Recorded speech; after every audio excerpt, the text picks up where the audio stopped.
The scientist sat hunched over the panel as if he himself had become part of the system. Glass, aluminum, fingers pressing keys blindly. On the screen, under the unnaturally pure light of the lamps, a structure trembled in magnification, something like a jagged ring living architecture.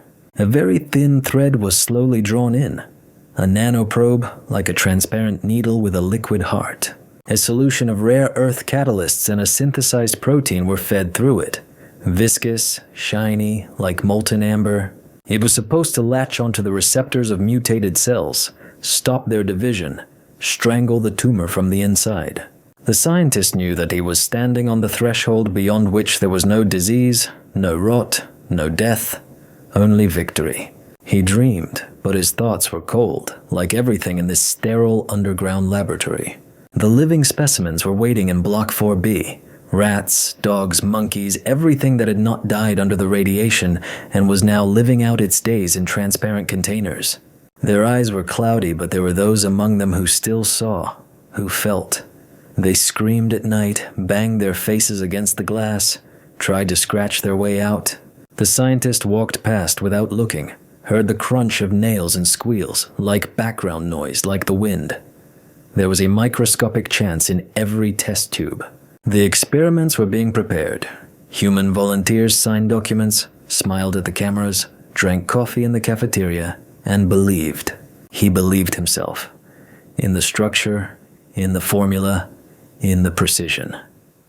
No one knew that the formula had taken a different spiral. The molecule had changed overnight when an automatic firmware update adjusted the temperature. The bonds between the proteins had crossed, and another entity had been born in the reactor. It didn't heal. It maimed. The animal's tissues began to grow, inexorable and fast, like mold on bread. They didn't die. They howled, breaking claws and bones, tearing their fur and gulping air. 2 days later, the containers were empty. The next morning, one of the lab technicians hadn't responded, but the cameras were working poorly and the control service responded that everything was normal. When the first volunteer arrived, a dark-eyed man who had survived chemo and the loss of his family, he was scanned, injected, and sat down on the couch. 10 minutes later, he laughed, grimacing as if someone had lit a match in his head. His skin turned red, as if it were boiling from the inside. He collapsed. But he didn't die. An hour later, he rose, his eyes glassy, a grape-like growth bulging on his neck, as if something were trying to crawl out from inside. He lunged at a nurse and bit into her throat, wheezing. She screamed but didn't run. 3 minutes later, she stood up. There were 2 of them now. In the isolation ward, the siren sounded too late. Of the 25 volunteers, only 5 died immediately. The rest stood up, tearing bandages, breaking fingers and door codes. They walked through the corridors, knocking over lamps, swallowing blood and tearing cables. They did not scream, did not make sounds, only a buzzing as if there were wasps' nests in their throats. 1 bite, and that's it. There was no need to inject anything else into a vein. The infection was transmitted by saliva, skin, touch. The laboratory, built as a fortress, turned into a trap. The scientist tried to close the airlock, but the locks no longer obeyed. He heard the senior technician screaming in the cafeteria, the guard's boots pounding the tiled floor, the bone cracking as it got caught under the metal. Blood was everywhere, dripping from the ceiling, running down the instruments, leaving shadows on the glass. One of the reborn walked down the corridor, leaving footprints behind him, as if barefoot on paint. He turned his head and met the camera's gaze. There was no man there. There was no fear, only silence and cold. The scientist locked himself in the control room. He was shaking, clutching the tablet with the formula notes to his chest. On the monitor, the last live camera showed the operating room. Someone was sitting on the floor, tearing meat with his teeth. Blood dripped onto his knees, but he did not notice. Behind him, others were moving. 25, only 25. He repeated it to himself like a mantra. Only 25, but each one was like a new death. Andrei Klimov was busy with routine verification of indicators, biochemical curves, dynamics of resonance activity, reports on metabolic shifts. The screen blinked as usual, the panels responded to commands, everything went as usual. His fingers ran over the keys, his brain worked automatically. The day was no different from the dozens of previous ones. Monotonous, calm routine under the background noise of the ventilation systems. When the siren howled in the room, he did not immediately understand what was happening. The sound was alien, sharp, unusual. Andre tore himself away from the terminal and looked at the lab assistant, Yulia. She froze near the table, dropping a plastic pipette, and confusedly moved her gaze from the ceiling to the panel on the door. He frowned. Everything was clear. The instructions had been ingrained in his subcortex over the years of work. Turn on the ceiling, stay put, wait. No amateur activities, no running around. Strictly according to protocol. The loudspeaker on the wall came to life. All center employees stay put, act according to instructions 2. Observe the interaction mode via radio. We have the situation under control. The voice was not human, synthetically smooth, indifferent, like the voice of an announcer in a morgue. He repeated the phrase over and over until his temples began to ache from the mechanical, mournful talk. "What happened?" Yulia asked, clasping her hands and looking around. Her voice wavered. She tried to remain calm, but her eyes betrayed the tension. Andre, without answering right away, stood up and went to the ceiling panel. Out of the corner of his eye, he noticed that the speakers did not give any additional instructions. They only repeated the command. He clicked the switch, turned on the magnetic lock. The bolt moved with a slight hum, blocking the door with a thick aluminum plate. The click of the lock was muffled, as if a drawer had been pushed in somewhere inside the table. "Well, I think it's nothing. The secret guys are up to something again," he said, turning around and grinning. "It's the second time in a week already. They have these modular containers for biosystems. That's why something's glitching." He returned to the table, casually stretched and glanced at the screen. The secret sector often ran new drugs without proper debugging. Over the course of his work, Andre had gotten used to their blood pressure jumping or the alarm going off due to a power surge. "Let's not waste time. We're almost done with our task. We'll calculate everything, bring it to its final form and send it to the director. For now, we're locked up anyway." "How?" Yulia glanced at the bolt. "The doors are locked. By email or something?" Andre nodded and smiled crookedly. "You see how smart you are. That's what we'll do. While the network is working, we can send an encrypted transmission and let them play at panicking up there while we work." He connected the security channel, opened the document form, and sent out the rights for joint editing. Yulia relaxed a little, sat back down, pulled on her headphones, but the tension in her shoulders remained. She looked at the monitor, but from time to time glanced sideways at the hermetic door. She was not worried about it being locked. She was worried about it being too quiet behind it. Andre checked the last calculations, made notes, marked the files as completed. A light hum rose from below. The stabilization system was working, or maybe the air filters. Everything seemed normal, but somewhere in the depths of his consciousness, something elusive itched, as if the air had become thicker, as if the building itself was holding its breath. He glanced at the ceiling panel where the emergency mode was still on. A soft scarlet light, like during a surgical operation. The voice in the speaker no longer sounded, only background crackling and rustling, as if someone nearby was breathing into the microphone, but not speaking.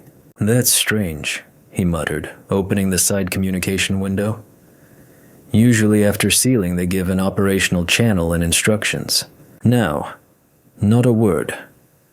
"Maybe the line died down?" asked Yulia. "Unlikely. If it died down there wouldn't be power coming through the communication. But it is. It's just that no one is answering. He tried calling the control group 3 times on different frequencies. In response, only clicks. No code, no words. It did not seem like a failure, but emptiness. As if there was no one left on the other end. Yulia glanced at him, not daring to speak out loud. But her eyes said, "What if everything's out of control?" Andre thought about it too. But he didn't say it. Instead, He turned on the recording from one of the hallway cameras. The screen lit up, but there was no image, only gray noise. The second camera, the same thing. The third, jerking as if through water, showed an empty hallway. And on the floor, someone's jacket. As if it had simply been ripped off the shoulders and thrown. No blood, no bodies, only emptiness. He turned off the recording and slowly straightened up. Still silent. Yulia was no longer working. She was looking at the screen as if she was afraid that someone would appear there. There was silence behind the door, deaf like in a bunker. And it seemed as if in this silence someone had already stood up, walking, silently, without words.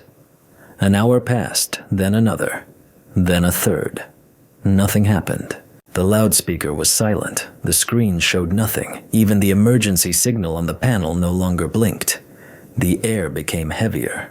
Yulia stood up, pressed herself against the wall and listened. The ventilation had fallen silent. No hum, no rhythm, no vibration, as if someone had taken the heart out of the building. A couple of minutes later, the voice came from the speaker again, the same soulless, machine-like, without nuances. The ventilation is off in the center. We have the system under control.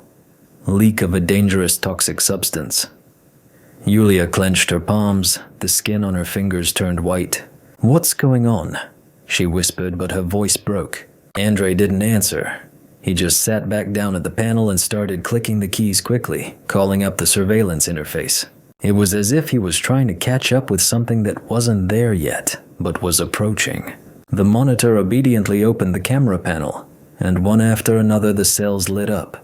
Empty corridors, a warehouse, a boiler room, then the drug room. The image jerked, loaded jerkily, and they saw it. A huge, lumpy mass the color of meat, strewn with growths, was moving among the broken containers. In its tentacles was a man in a robe whom the creature was tearing in half like a paper doll. There was no sound, but that was enough. Yulia clutched the table, her eyes widened, her breathing ragged. "We're not alone. We're not alone here," she muttered, looking at the screen. Andrei exhaled, his throat dry. "Oh my God, what kind of chemistry did they do there?" he said almost in a whisper. He tried to switch the camera, but it froze as if overloaded. The air in the room was getting thicker, like a warm film sticking to his face. The ventilation was not returning, and his lungs began to give in. Every breath was an effort. He went to the panel of hermetic locks, entered the code. A click, refusal. He repeated. Still nothing. The metal door remained tightly locked as if there were no emergency instructions. Yulia sat down on the floor, cried almost silently, only inhaling convulsively. "Are we going to suffocate here?" she asked, and this time her voice did not tremble. Andrei did not answer. He again stared at the terminal, quickly flipping through the video channels. The cameras lost their signal one after another. Only gray noise remained, as if the world beyond the walls had died out. Finally, there was movement on one of the cameras. An outer area, a concrete parade ground leading to the perimeter. A group was running along it in full combat gear. There were about 10 of them, maybe more, all in sealed suits, masks with respirators and with weapons at the ready. They moved quickly, in a coordinated manner, as if they knew where they were going and what to look for. Special forces, but not ordinary ones. No signs, no flags, only black ribbons on their shoulders. Andrei silently pointed at the screen. Yulia raised her head, looked, and sobbed. "We will be saved. Help is already near," he whispered, but there was no confidence in his voice. He returned to the terminal and tried to open a communication channel, but the interface refused to start audio. He dialed the emergency code 3 times through a secure protocol. A symbol flashed on the screen, then disappeared. Andrei clenched his fists. The system no longer obeyed. He turned on the thermal imager, but the signal was ragged, as if someone was jamming it. Yulia looked at the ceiling, her eyes glistening with tears, her lips trembling. In the distance, somewhere at the edge of audibility, it seemed as if someone was scratching. Not with claws, but with something soft but tenacious. "This isn't a rescue," she muttered. "This is a purge." Andre perked up. No, they have to. "They're going inside," he said. But he knew how it sounded. On the screen, the special forces approached the main entrance and began to set charges. One of them gestured with his hand. "Move away." A flash. The metal of the door was torn outward, but instead of giving the command to go inside, they remained standing in place, watching, scanning, waiting, as if for someone or something. Andre sat motionless, his eyes darting across the screen. "Why aren't they coming? Why are they standing still?" he said. There was no answer, only silence and the flickering of the system light. Somewhere in the elevator shaft a signal went off. Someone was going down, or up. The entire building was silent. The group commander, Sergeant Pakomov, called the headquarters frequency in a muffled voice and reported, "The object is not responding. There is no visual activity. Permission to storm is required." The voice in response was short, muffled, as if from a concrete well. Operation Hermes was activated. Permission was received. They had to conduct reconnaissance, establish visual contact, confirm the presence or absence of a threat. The group included 2 specialists in hermetic suits, virologists from the Research Institute, whom the fighters simply called smart guys among themselves. They moved slowly, monitored the indicators, carried portable scanners, and constantly whispered to each other on an encrypted channel. None of them smiled. The approaches to the bacteriological center were empty. No movement, no security, no signal. As if the object was dead. The reconnaissance drone did not detect any external activity, only a weak heat signature in the western wing. The commander inspected the building, a monolith of glass and concrete. The control tablet showed the status isolation active. All the airlocks and doors were locked automatically after the alarm signal. Pakomov waved his hand, calling the sapper. He was already installing a mini charge on the upper loop. Everything was going according to protocol. The wind shook the flags on the barbed wire, but it seemed that even it did not dare touch the center. A gray coating settled at the entrance. Dust or ash, no one bothered to check. One of the soldiers clicked the safety catch, checked his machine gun, glanced at the commander. "I don't like all this," he said, looking at the blind slab at the entrance. "We all don't like it, but the whole zone is behind us. We have to go," Pakomov responded. He crouched down, checked the fastening of his helmet, and nodded to the sapper. "Detonate on command." The countdown began in silence. 5, 4, 3. The explosion was short, muffled, without pomp. The metal door sheet was knocked inward, and dust and pieces of paneling rose into the air. The group froze for a second. The scanners did not show a chemical threat. The radiation background was normal. The first to enter was Crab, a heavy fighter with a machine gun and a thermal imager. Behind him was the commander, 2 attack aircraft, and the smart guys with tablets brought up the rear. It was dark inside. No light, no sounds, only silence, saturated with metal and something else. Musty, sweetish, like burnt plastic. Everyone turned on their headlamps. Pakomov gestured for a turn in sectors and stepped inside. "Perimeter clear, Sector 1. Empty," reported Crab, slowly examining the foyer. The walls were clean, the floor was slippery, as if something had recently been dragged across it. The door to the main corridor remained closed. The virologist scanned the air. The parameters were unstable.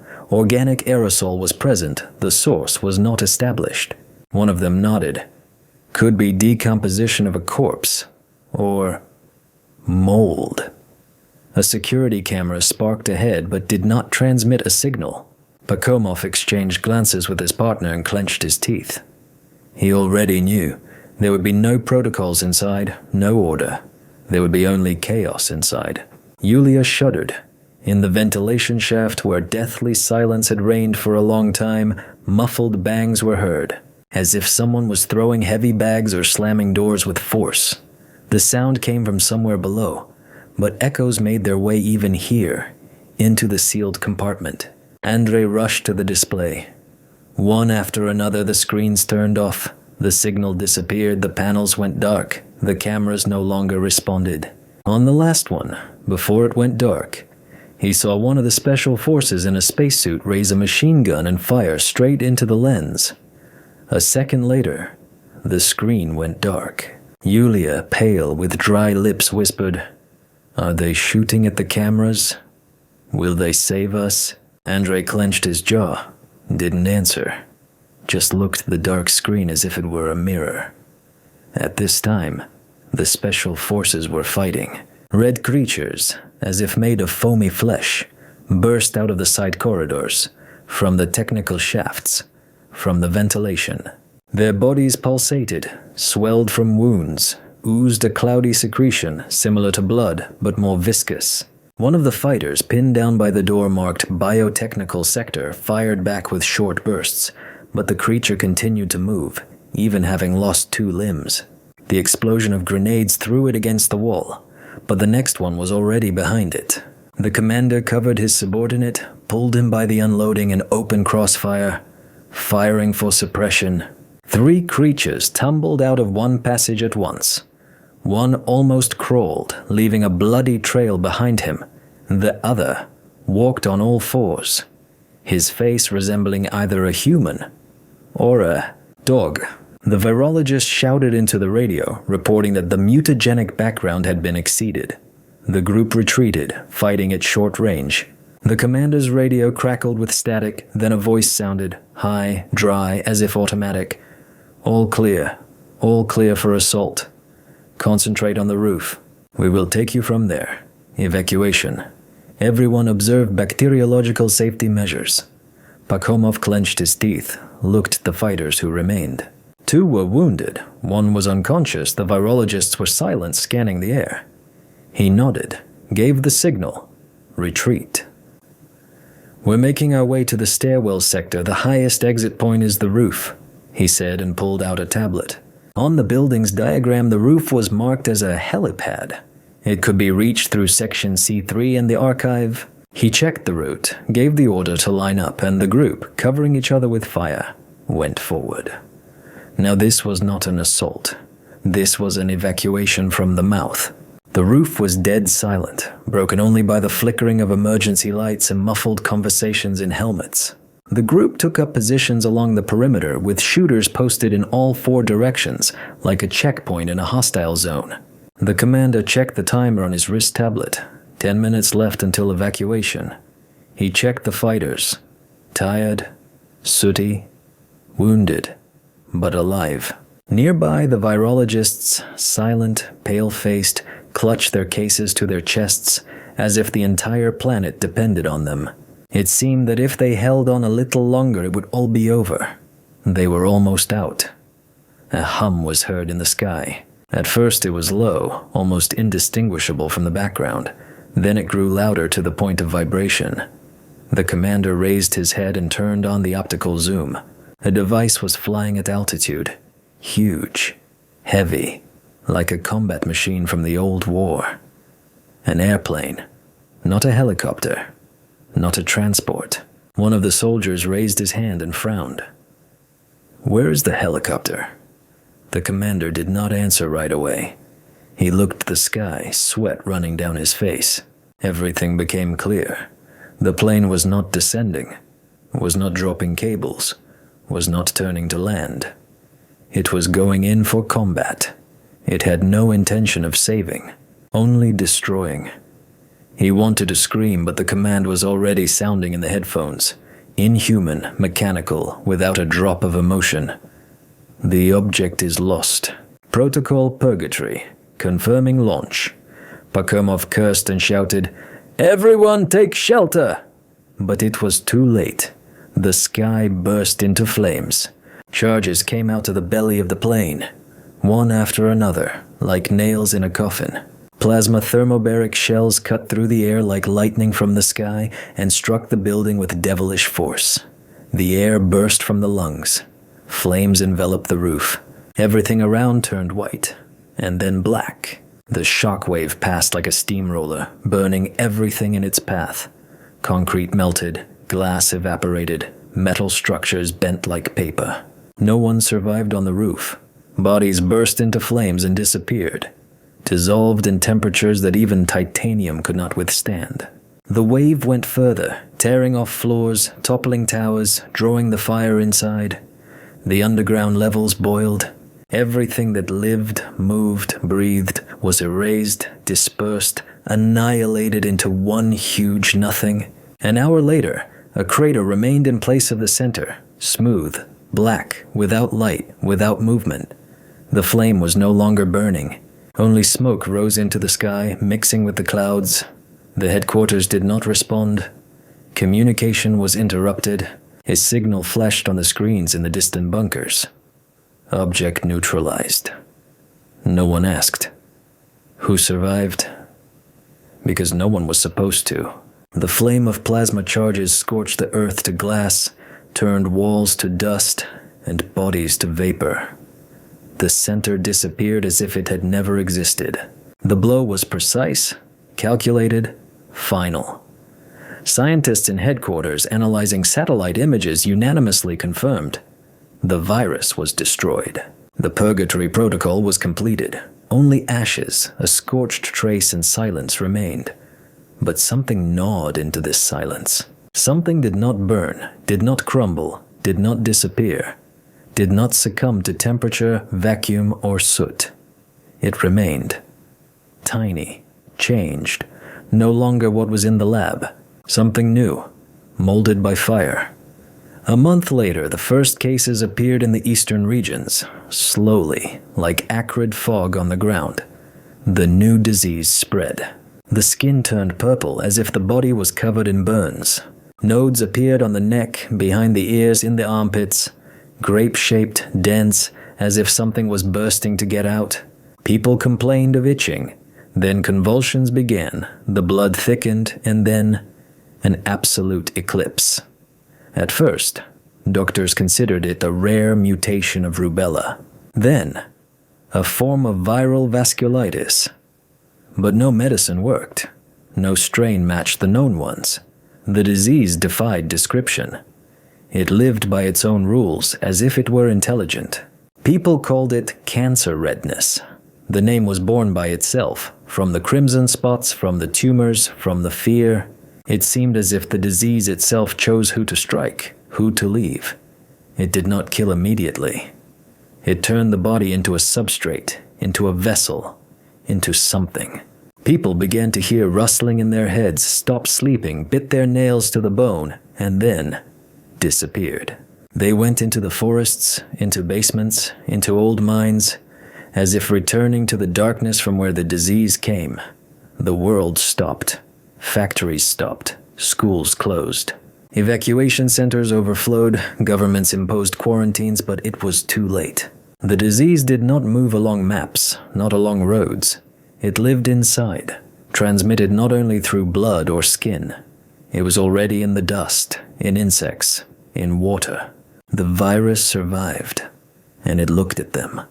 It looked with red eyes from the depths of a new darkness.